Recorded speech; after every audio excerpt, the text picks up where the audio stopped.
Damos comienzo a un nuevo comentario bíblico expositivo. Servidores de Dios. Quien te habla es Manuel Cornejo. En esta ocasión estaré compartiendo en el Evangelio de Mateo, capítulo 5 y versículo 7, donde dice: Bienaventurados los misericordiosos, porque ellos alcanzarán misericordia. La quinta condición para ser dichoso o feliz tiene que ver con la compasión. Y note que es la más corta de todas las bienaventuranzas, pero no por eso la menos importante. Cuando dice bienaventurados los compasivos, entendiendo como los misericordiosos. Tengas en cuenta que misericordia es la acción de amor orientada hacia el miserable, ya que en la misericordia están implicadas todas las formas de la compasión, de la gracia y de la bondad divina. Es la solidaridad que parte del amor y de la gracia hacia quien no tiene ningún derecho para ser compadecido. También denota la devoción y fidelidad a un pacto. De ahí que la misericordia sea la expresión compasiva de Dios en razón a un pacto de salvación y gracia hacia los perdidos. Por eso el salmista dice: para siempre le conservaré mi misericordia, y mi pacto será firme con él. Salmo 89, versículo 28. La fidelidad de Dios a una relación pactada y por lo tanto a un compromiso fiel, a pesar de la indignidad y la defección del destinatario, está expresando la esencia de la misericordia, ya que la gracia se ocupa del pecador en una condición de culpable por el pecado. La misericordia lo hace a causa de su condición desdichada. Dios es el Padre de misericordia. La segunda carta a los Corintios, capítulo 1 y versículo 3 dice: Bendito sea el Dios y Padre de nuestro Señor Jesucristo, Padre de misericordias y Dios de toda consolación. Es a causa de la misericordia que se produce la salvación del pecador, perdido a causa de que Dios, siendo rico en misericordia y grande en amor, salva a pesar de la condición de muerte espiritual del pecador.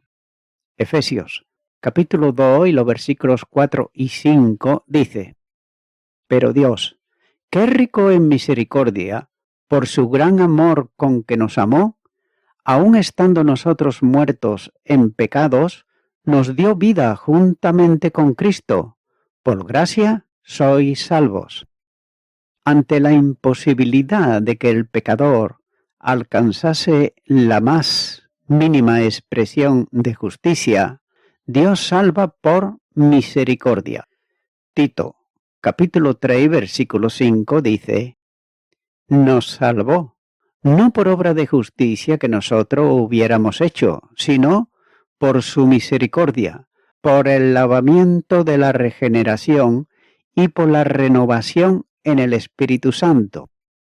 En muchos lugares del Evangelio se dice que Jesús fue movido a misericordia.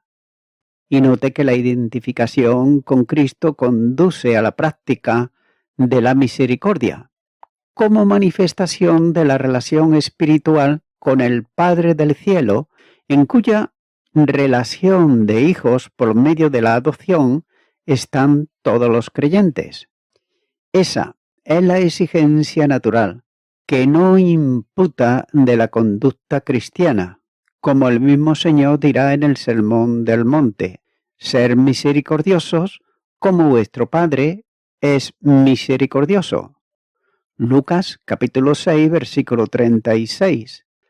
El creyente debe de vestirse de entrañable misericordia, como señala Colosenses capítulo 3 y versículo 12. También, la misericordia abarca tanto el sentimiento de bondad como el acto bondadoso. Del Señor se dice que es misericordioso sumo sacerdote. Hebreos capítulo 2 y versículo 17. Ya que Él vino a salvar al perdido a causa de la entrañable misericordia de nuestro Dios. Lucas capítulo 1 y versículo 78. No hay mejor ejemplo de lo que es ser misericordioso que el mismo ejemplo del Señor, ya que Él sentía compasión y sanaba a todos cuantos enfermos le eran llevados. Lucas capítulo 4 versículo 40. Era misericordioso con aquellos que lloraban la partida de alguno de sus seres queridos. Y así, por ejemplo, ocurrió con la desconsolada viuda de Naín. Lucas capítulo 7 versículo 11 en adelante. También con el entristecido Jairo a causa de la muerte de su hija. Marcos capítulo 5 versículo 33 en adelante. Ya que él consoló e incluso se unió al llanto de las hermanas por la muerte de Lázaro. Juan capítulo 11 versículo 1 en adelante. Cristo sintió y manifestó misericordia con los pecadores que, por su condición, no tenían derecho a reclamar el perdón benevolente de Dios. ¿A quién los hombres acusaban por condenar a muerte? La misericordia de Jesús le devuelve el gozo sin acusación con la exhortación de cambiar de vida y dejar de pecar, como fue, por ejemplo, el caso de la mujer adúltera, Juan capítulo 8 y los versículos 1 al 11. La misericordia que impregnaba cada acción de Jesucristo le aproximaba a quienes eran considerados como los marginados de la sociedad de su tiempo. Pero note que para asombro de los que se consideraban ellos perfectos y no se contaminaban, relacionándose con los marginados publicanos, la escoria social para el mundo religioso de aquel entonces, el Señor comía con ellos. Y es que por esta causa era señalado y acusado por los fanáticos pseudoespirituales de sus días que extendían su dedo acusador mientras ellos decían: ¿qué es esto, que él come y bebe con los publicanos y pecadores? Marcos capítulo 2, versículo 16. El ejemplo supremo de la misericordia de Cristo se manifiesta en la misma cruz, donde Él implora el favor por quienes les estaban crucificando, pidiendo al Padre que aquel pecado de homicidio voluntario para el que no había sacrificio expiatorio posible fuese considerado como una acción involuntaria que pudiese ser perdonada como cualquier otro pecado de ignorancia, cuando decía: Padre, perdónalos porque no saben lo que hacen. Lucas capítulo 23 y versículo 34. La misericordia es una de las perfecciones divinas, como proclama el Salmo, cuando dice: Tuya, oh Señor, es la misericordia. Salmo 62, versículo 12.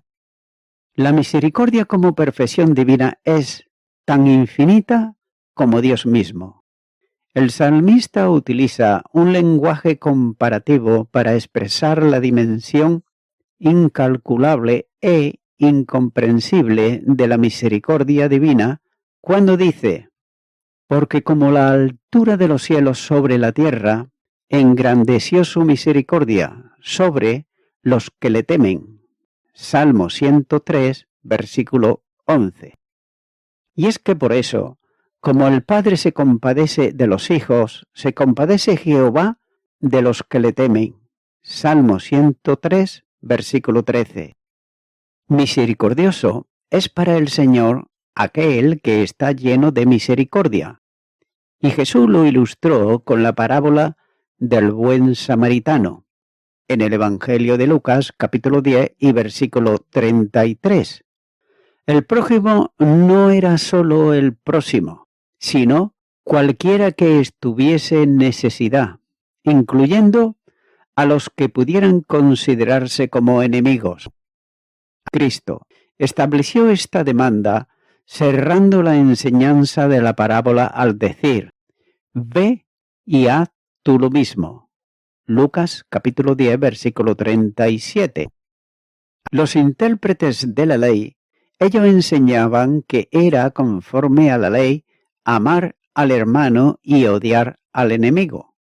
Pero Cristo le enseñó al intérprete que era necesario amar sin límites a todos, incluyendo a los enemigos, porque esa era la verdadera expresión de la misericordia que Dios manifiesta y que debe de manifestarse también en quienes se consideran como hijos suyos. La identificación con Cristo hace misericordioso al creyente y además permite demandar de cada uno el comportamiento comprometido en las palabras del Señor.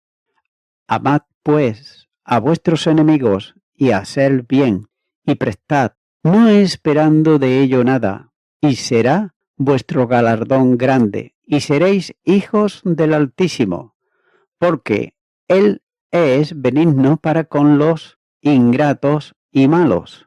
Sed pues misericordiosos, como también nuestro Padre es misericordioso.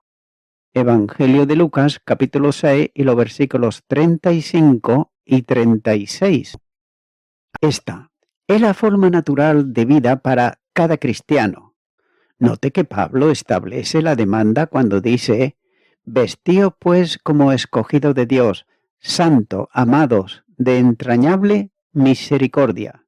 Colosenses, capítulo 3 y versículo 12. También es ilustrativo el ejemplo de Esteban, que lleno del Espíritu Santo perdonaba a sus verdugos como Jesús había hecho anteriormente, en Hechos de los Apóstoles capítulo 7 y versículo 60. Ser misericordioso es el resultado de vivir a Cristo. Filipenses capítulo 1 y versículo 21. Como contraste a esta admirable enseñanza de la Escritura, está la vida de quienes hablan de Cristo, pero sin embargo no viven a Cristo, ya que algunos cristianos se han situado en la esfera de la religión, abandonando la experiencia real de la comunión con Cristo. Son gentes resentidas, negativas y nocivas para la obra de Dios. Su resentimiento se manifiesta contra todo aquel que no vive la vida de esclavitud religiosa, que ellos, por otro lado, han determinado como ejemplo de piedad. También son intransigentes con pecados de otros, los que siempre están dispuestos a reprender y a acusar, pero sin embargo nunca están dispuestos a restaurar. Son los que adoran la doctrina, pero desconocen al Dios de la doctrina. Son también los bibliolatras, pero ignorantes de lo que significa la verdadera adoración a Dios conforme a lo que establece Él mismo en su Santa Biblia. Estos se creen héroes de la fe cuando son valientes para rechazar a sus propios hijos, por el simple hecho de no pensar lo mismo que ellos. Son los que descansan en normas externas, prácticas tradicionales, costumbres antiguas, formas establecidas que sustituyen espiritualidad al impulso y dirección del Espíritu Santo, por religión al estilo y pensamiento del hombre. Son también los que, sin tener respuesta bíblica para sus imposiciones, acuden al desesperado Siempre se hizo así. Y lo hacen para aferrarse al sistema que los sustenta, a ellos y a sus prácticas. Son los que detienen la marcha de la Iglesia en donde, lamentablemente, se encuentran con tal de que no se quebrante su personal y distorsionada voluntad. Son los que hablan de misericordia y están tan lejos de ella como el este del oeste. Estos son quienes desprestigian el Evangelio e impiden que la misericordia proclamada en el mensaje de salvación tenga referente en su misma vida. Son escollo en la vida de pequeños recién convertidos a Cristo, falsarios de la gracia, desprovistos de toda vida espiritual consecuente con la identificación con el Señor. Son estos el ejemplo más negativo de lo que significa misericordia, probablemente porque son simplemente convencidos, pero nunca han sido convertidos, ya que tienen apariencia de piedad, pero continuamente niegan la eficacia de ella. Esto deben de ser evitados por todo creyente verdadero, como señala la segunda carta a Timoteo, capítulo 3 y versículo 5. El Señor, que llama bienaventurado a los misericordiosos, da la razón de su felicidad cuando dice que ellos alcanzarán misericordia o ellos serán compadecidos. De otro modo, estos serán tratados con misericordia. Para algunos, esta es una evidencia de que el Sermón del Monte es pura ley y, por tanto, nada tiene que ver con la Iglesia. También hay quienes interpretan esta afirmación de Jesús en el sentido de que si uno perdona, será perdonado, pero si no lo hace, tampoco alcanzará el perdón. Pero nada tiene que ver esto con la gracia, dicen estos intérpretes. Sin embargo, alcanzar misericordia por el esfuerzo humano, que incluye el tratar a otros con misericordia, contradice abiertamente toda la enseñanza bíblica. La misericordia de Dios, la gracia en salvación, no se otorga por méritos, sino que se da como regalo a todo aquel que cree. La salvación es por gracia. Absolutamente cualquier obra humana, es decir, cualquier acción que se produzca por la fuerza del hombre. Efesios capítulo 2 y los versículos 8 y 9 dice: porque por gracia sois salvos, por medio de la fe, y esto no de vosotros, pues es don de Dios, no por obras, para que nadie se gloríe. El salvo es misericordioso porque primero alcanzó misericordia y se comporta conforme al comportamiento que Dios tuvo con él. Vestíos, pues, como escogidos de Dios, santos y amados de entrañable misericordia, de benignidad, de humildad, de mansedumbre, de paciencia. Soportaos los unos a los otros y perdonaos unos a otros, si alguno tuviere queja contra otro, de la manera que Cristo os perdonó, así también hacedlo vosotros. Colosenses capítulo 3 y los versículos 12 y 13. Es decir, el creyente alcanzado por la misericordia viene a una experiencia de relación y comunión con Dios, que incluye la participación de la divina naturaleza. La segunda carta de Pedro, capítulo 1 y versículo 4 dice: para una herencia incorruptible, incontaminada e inaccesible, reservada en los cielos para vosotros.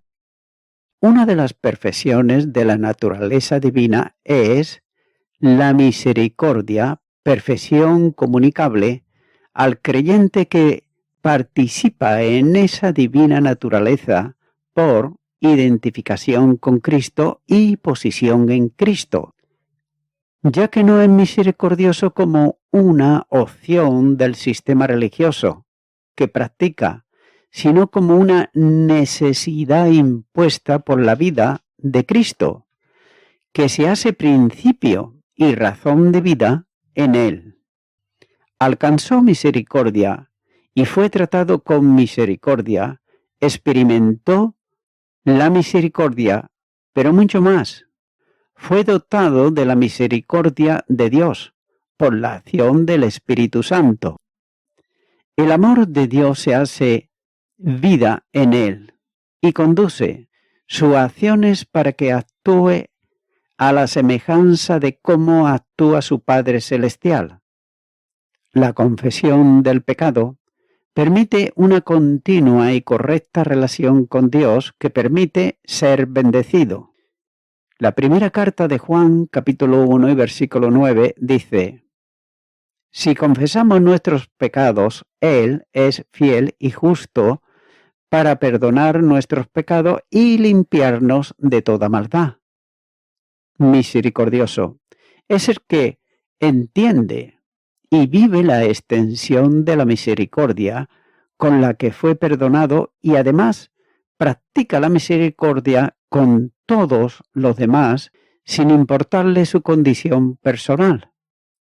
Quien llamándose cristiano no practica la misericordia no está en correcta relación con Dios y es evidencia de que su comunión está interrumpida con Él.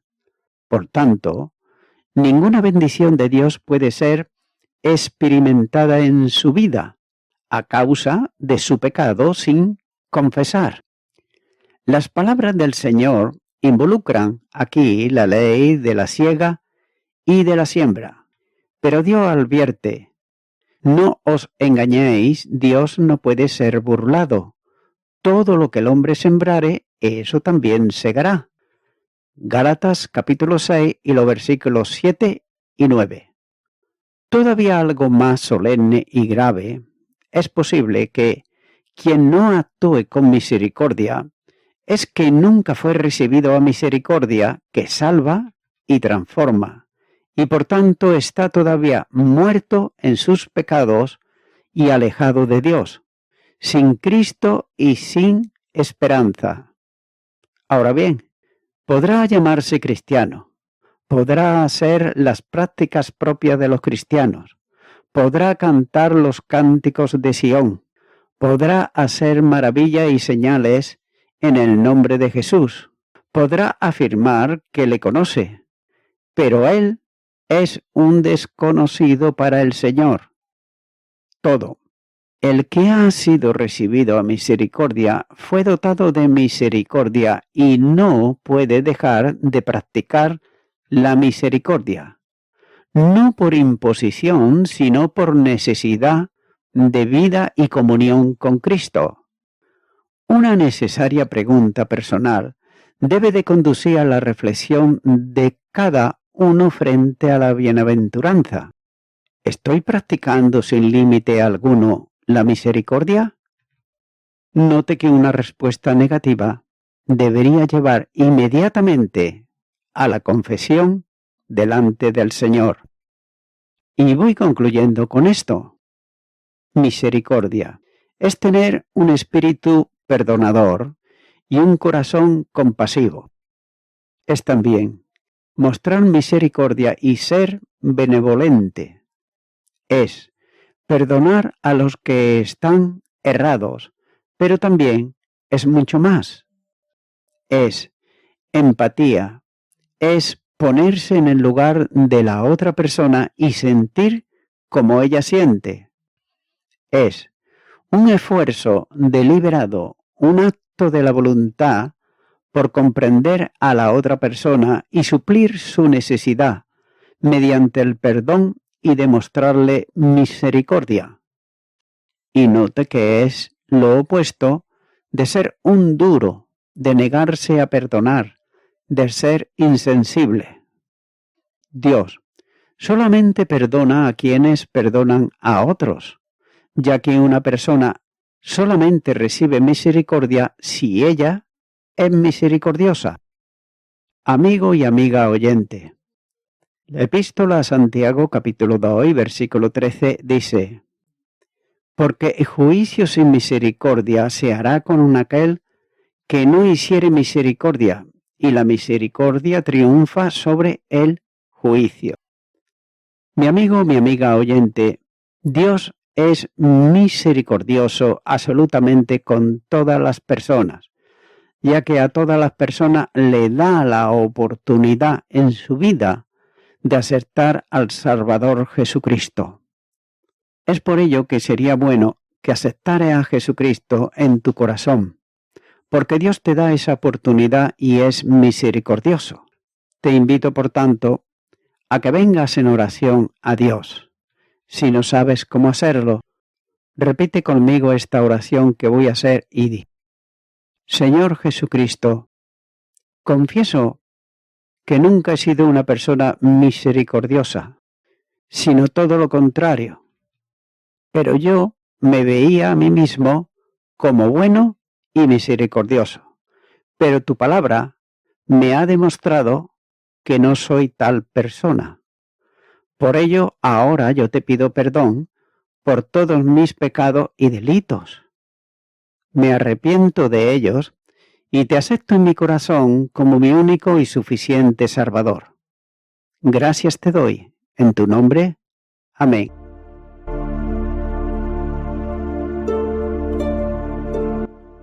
Amigo y amiga oyente, si tú has hecho esta oración de corazón, te recomiendo que comiences a orar a Dios, en primer lugar, en el nombre del Señor Jesucristo. Orar a Dios no es rezar, sino que es hablar con una persona. También te recomiendo que leas la palabra de Dios y lo hagas a diario. Comienza, por ejemplo, con el Nuevo Testamento. Y también, por último, te recomiendo que para que puedas crecer espiritualmente, te congregues en una iglesia cristiano-evangélica, donde se predique, se enseñe y se practique la sana doctrina y la palabra de Dios. Congrégate ahí y con el tiempo podrás crecer espiritualmente y también servir al Señor Jesucristo. Que Dios te bendiga.